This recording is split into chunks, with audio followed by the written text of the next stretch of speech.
Right, today on Free Field Training, we're going to talk about tasers. We're going to talk a little bit about some of the realities of using a taser, how they actually operate, and some of the myths about tasers that seem to make their way into our collective consciousness because of very early media reports of them and some of the ways that they've been used in movies and TV shows. Where are you going? Get out of the way! The first thing to know about tasers is that they are not all the same. This is the X26P that I use for work. This is what I am issued. It is a single shot taser. It only has one cartridge. Now there's also the original air tasers, which kind of look like a Star Trek phaser from Next Generation. It's just a long box. There's the M26s. Those are still out there. I have one of these on loan. This is what we're going to use for the demonstrations for the video because it doesn't mess up the internal memory of the taser that I use for work. This one doesn't record really. At least this model doesn't because it's a civilian model. So we're going to be able to use this for the demonstration. And also there is the normal X26, which has less solid state technology than the new ones that are coming out. And there's the X2, which is a multi-shot taser. There was also an X3 for a little while, but I haven't seen those in quite a bit of time, and I think they kind of just faded away. I think Taser just discontinued them. So let's get on to how the taser actually works. I use this one since it doesn't record. The taser operates for the user a lot like a single shot handgun, because when you're going to use it, normally you're going to have a cartridge already attached. So you pull this off of your belt and you flip the safety. Notice that the safety is up for fire, designed so that unlike a lot of single action handguns that are down to fire, it's designed so you have the opposite reaction for taking the safety off of any of the taser devices that are set up like guns. So the Taser Pulse, the X26, X26P, all of that. The single shot tasers for police run on a 5-second cycle, which means every time you pull the trigger and let go, it'll automatically go for 5 seconds unless you shut the safety off to discontinue that 5-second cycle. That's across the board for all of the police model tasers, the ones that are meant for police or security or bounty hunters or somebody that's using it for work, not as a self-defense tool.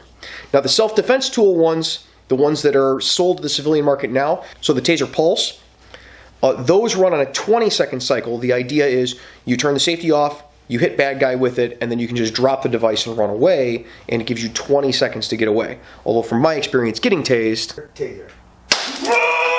that person's going to be disoriented for a little longer than 20 seconds if they get 20 seconds of juice. Now, because the X26P records, it records when the safety comes on, when the safety goes off. Every time you discharge it, it records if you take the battery in or out. I'm going to use a loaner taser to show you guys what a taser does. This is a loaner that I have right now. It is a civilian model taser that runs on a 5-second cycle. So this is one that pretty much anybody can buy, but still runs on the 5-second cycle. This is the M26 Taser. You can see right there in the back. Now, a taser takes the battery power.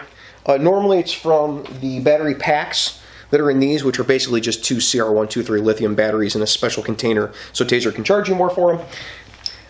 Or in this, it's a series of AA batteries, and it runs it through capacitors, and it ups the voltage but downs the amperage. So there's a very low amperage but very high voltage electricity coming out of the taser. And what that means is that it can spark across up to 2 inches of space. So even if you hit somebody with a taser in body armor or a fairly heavy jacket, I mean, obviously multiple coats can defeat them because you'll be more than 2 inches away from the surface of the skin with the prongs. Multiple coats can have an effect on the taser, but for most circumstances, it's going to be, the electricity is going to be able to reach at least 2 inches. And that's how it can spark across the electrodes in the front. So the capacitors inside, the electronics inside, up the voltage without upping the amperage very much at all. They run at very, very low amperage. And it sends electricity to the 2 prongs in the front of the taser. Now this M26 has a really rough trigger. It's like 20 pounds. You can see that electricity can arc across those 2 electrodes there. Now on the Taser Cartridge, here's a consumer market cartridge. Inside, you can see in the back, there's 2 little I'm going to try to get the glint off of it. 2 little spots where metal sticks through that you can see where the charge can get into the Taser cartridge. Now inside the Taser cartridge are 2 little nitrogen capsules and then 2 prongs with a dart on the end. So there's a weight and a dart, and then there's all sorts of wire strung inside of here. See if you can see the wire inside the cartridge. You can kind of see it through the button that takes the cartridge off. Now this cartridge attaches to the front of the Taser. Inside here are little indents, and on the cartridge are little tabs. You can see the tabs there, and you push in on the tabs and it pulls them in from the side of the cartridge, and then you can lock it onto the Taser. Now you always want to make sure, if it's your first time using one of these, little safety tip, you don't want your hand in front of the cartridge anytime you can avoid it, because even static electricity can cause these to go off. And while it isn't going to like kill you or blow a hole through your hand, having the probes stuck into your body is not always fun, and I definitely wouldn't want them stuck into my hand. I've been down that road before, we've all seen it.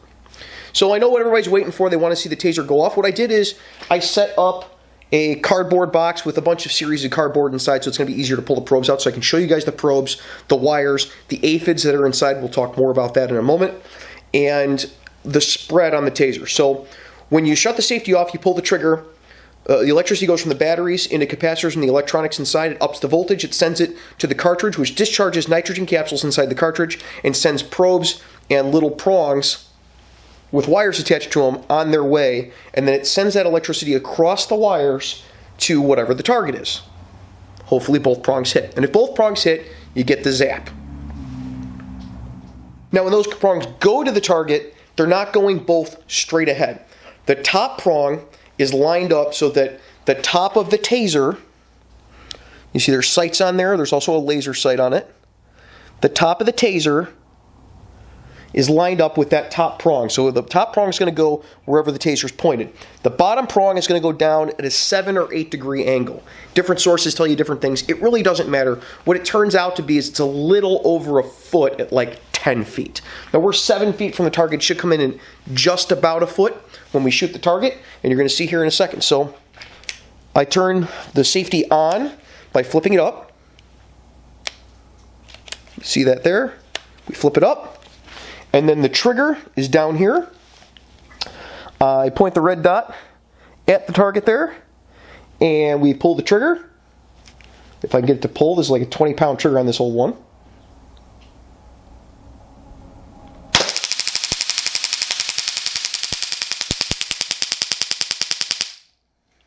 Now you see what happened there.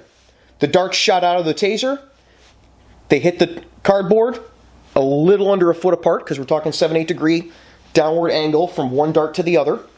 And the wires were trying to conduct the electricity to the target, but because the target is just cardboard, the electricity can't make that jump for 1 foot. So that's why you get electricity bouncing back and forth inside of the cartridge itself, between the cartridge and the Taser. It's jumping between, shut it off here, it's jumping between those 2 probes, and that's the electricity you saw inside the Taser itself. Ordinarily, you wouldn't see that, and the Taser would be putting electricity down these wires because there'd be a connection between those 2 probes over there. Now for comparison, I took a couple sheets of aluminum foil here and I put them up against the probes. So what you're going to see is what's going to happen when you actually hit somebody and you make contact, and it's making good electrical connection between the 2 Taser prongs and the Taser. So you'll notice that the sound is significantly less. I'm not screwing with the sound on this one. You'll notice that there isn't electricity coming through this. So the wires are still attached over there, as you can see. And I pull the trigger on the Taser, and you don't see any electricity really jumping anywhere but between these prongs up here. And it is jumping over there on the target.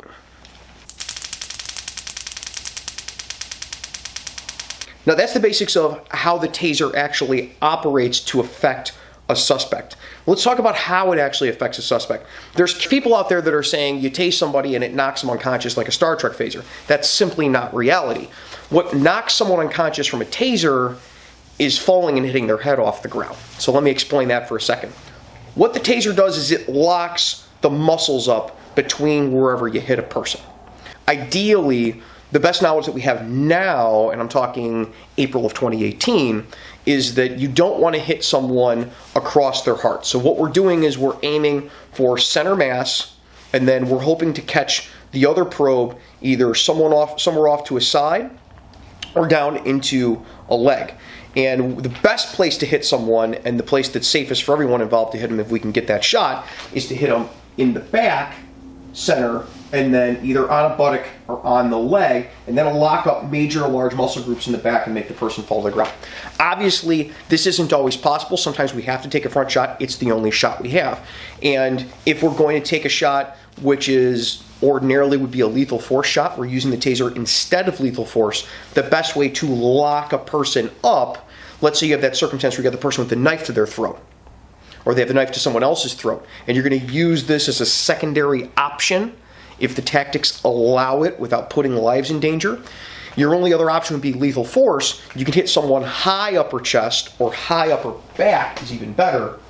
And what you'll do is you'll hit them high upper back and then down on their lower back from about 10-15 feet away, and that locks the body up solid, and they'll fall right to the ground like a sack of potatoes.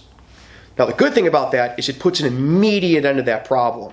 They're not still allowed the use of their arms and their other leg when you get that high back and low back lockup. The problem with it is, one, you've got a slight potential for arcing across the heart. We try to keep the arky sparkies across the heart to a minimum. The more we've learned over time, the more we've learned that you don't want electrical connection over the heart. Surprise, surprise. But also, you lock somebody up that good, and they're going to fall like that sack of potatoes. And this is where you get the cases of people thinking that the taser knocked the person unconscious. I've heard cases on the internet, people talking about, like, oh, we double tased them and it knocked them unconscious. Well, that's really not how tasers work at all. What happened was you locked the person up and they fell and they hit their head and got knocked unconscious. So if you're in a circumstance where you tase someone and they get knocked unconscious, you need to call an ambulance for them. You need to get them immediate medical attention because they have a bad concussion. All right? Now that we've got that going. So now that we know the mechanics of how the taser works, at least in brief, let's look at the after effects. The prongs come out of the front of the taser cartridge. Out of these two holes, they send the electricity down the wires. They hit the person. You get that quieter pop, pop, pop, pop, pop, pop, pop, pop, pop, pop after the initial burst because you've made good connection. That's one of the ways you can know that you made really solid connection. And also, little tiny circles, little tiny pieces of confetti come out of the front of the taser that were packed with the nitrogen capsule and the probe, and they fly out all over the ground. Put them up here for you. See them all over the ground here? See if I can get one. There we go. These are called aphids, Anti-Felon ID tags. And what they have on them is numbers, real small on there. And what these allow you to do is they allow you to track through Taser who bought the cartridge that was used. And this keeps people from being able to buy a Taser and then use them for a kidnapping, at least theoretically. So what do these prongs that hit the person look like? Now, if you saw our Taser versus vest video, we'll talk more about that here in a second, you know what the prongs look like when they came out of me, that they get stuck in there. But I'll show you again right here. Make sure we got this disconnected from the cartridge. What the prongs look like. It's a heavy metal body, a cylinder, and at the front of the cylinder is what looks like a little fish hook, but it's straight. That's the end of the probe. That's the part that gets stuck into people. And on the back is a wire, and that wire goes all the way down to the cartridge, which goes through the end of the prongs on the end to get to the taser. Now, the reason the vest test video was so interesting, and it got a lot of weird comments from people who thought body armor should just stop tasers anyway, and I agree, it should stop tasers anyway, but it generally doesn't. So, I got an old level 2 vest, the type of thing that is pretty well standard issue across the country today, and we're going to hit that, and you're going to see a big difference. You're going to see a big difference between the taser hitting the vest and the noise it makes and where the arky sparkies are at and whether or not they're on the taser itself or at the target, and the first test and second test we saw. Now that you know what you're looking for whether or not there was connection made at the target or if connection is made only at the taser itself. So we've put up our second chance level 2 vest with aluminum foil behind it, so we're going to be able to hear and see whether a connection was made down at the aluminum foil, which would be the person wearing the vest, or if it's still arcing and sparking across the contacts of the front of the taser, which would mean it never made connection. The vest stopped the electricity from making it to the person.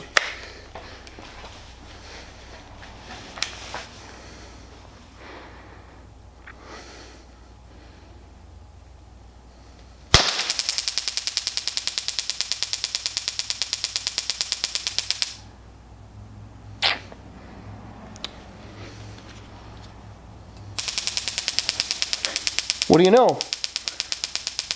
It's only connecting there and there, not across. And when we look at the vest, we're looking at arky sparkies at the vest itself.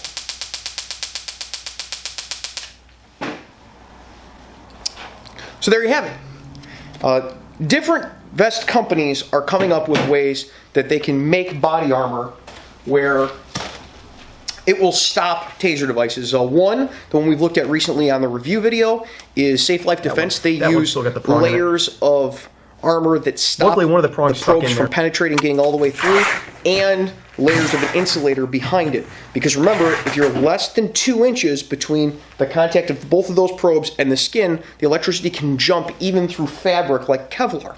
Because Kevlar is just a woven fabric, just like a heavy coat.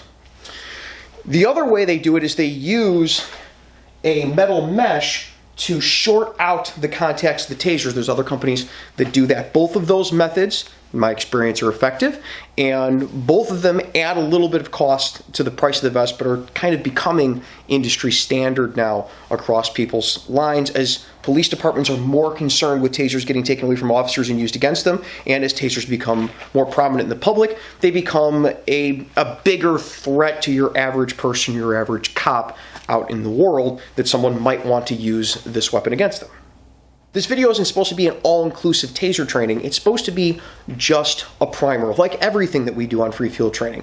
It's the little bit, the minimum that you need to know before you get into using something like this. And it's to give the public a better understanding of what tasers actually do and what's fiction, and so that you can understand when you see crazy things happening, that shouldn't be like that when you see it on TV, even if it's good entertainment. Now, regardless of whether you're using a very old taser or a very new taser, the tactics and the best practices and the technology are going to change over time. If you want to keep up on tactics and best practices, you can check out Free Field Training on YouTube. Check out our live streams, and we do lots of comments and questions. I'll do a meat topic, and then we'll just take questions from the audience about whatever they want to talk about. And a lot of people ask questions about tasers and their best use and best practices, so you can check those out. Also, check out freefieldtrainingpodcast.com. That's where we put up exclusive content that we either can't or probably don't want to put up on YouTube. There's going to be links down in the description for those below. Until next week, you guys stay safe. Take care of each other. Hey, thanks for watching Free Field Training on YouTube. While you're here, check out this video of me getting tased, or head over to Patreon and see how you can get your name put on the videos like all these people over here. In the meantime, I've got a little more editing to do at 3 o'clock in the morning.